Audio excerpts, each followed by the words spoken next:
So in this video, we're going to take a quick look at how the WP Scratchpad extension works and how we can get started using it. So we're going to assume that you already have the extension installed. If you don't, go ahead and pause the video and head over to the Chrome Web Store and get it downloaded and installed in Chrome. When the extension is installed properly, you should see the WP Scratchpad icon up here in the top right of your browsing window. So first things first, when you open it, it's going to start asking you for some information to get set up. So it needs the URL of the WordPress site you want to connect to. So we actually have that open over here. So we're just going to go ahead and grab that URL and put it into WP Scratchpad. So it'll do some basic error checking for you just to make sure everything's set up properly. In our case, it's telling us, hey, we don't know where your JWT plugin is, which is important for authentication. So let's go fix that. Inside WordPress, we have the JWT Authentication plugin already downloaded. If you need the URL for that, you can find that in the Getting Started guide as well. We're just going to activate that.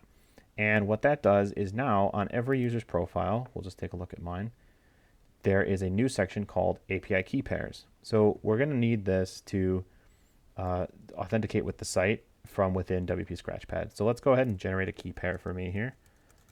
We're going to call it WP Scratchpad. And it's going to generate a key pair and tell you that this is your API secret. Once you dismiss this window, you're not going to be able to see this secret again without revoking and generating a new key pair.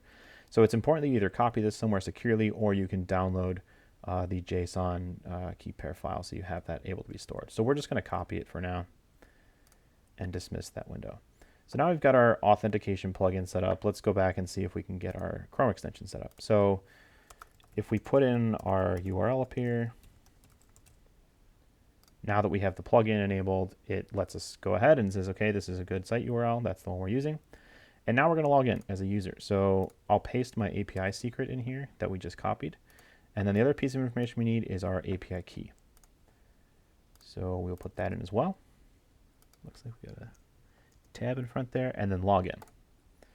So now you can see that it's authenticated me as my WordPress user. And this is important because now any draft post that I put into WordPress will be attributed to my user.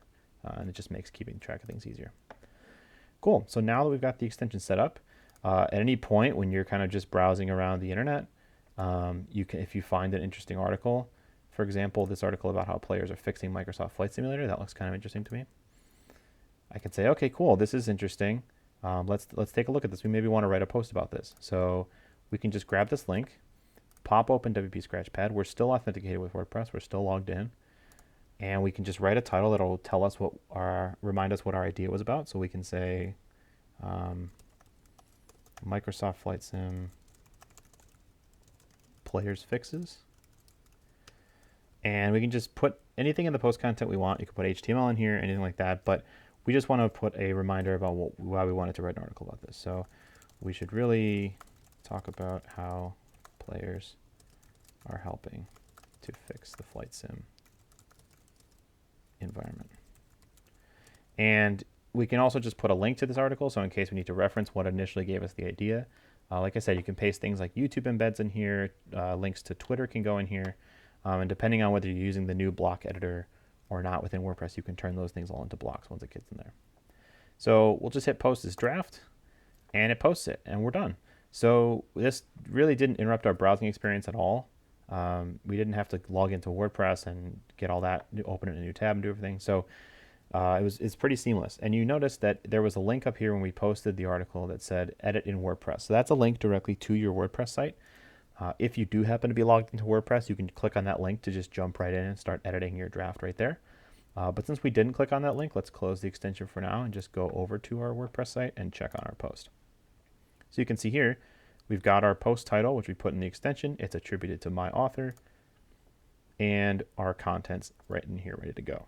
So that's just a quick overview of how the WP Scratchpad extension works and how it makes it a lot more seamless to put your ideas for content straight into WordPress without interrupting whatever else you're doing in the browser.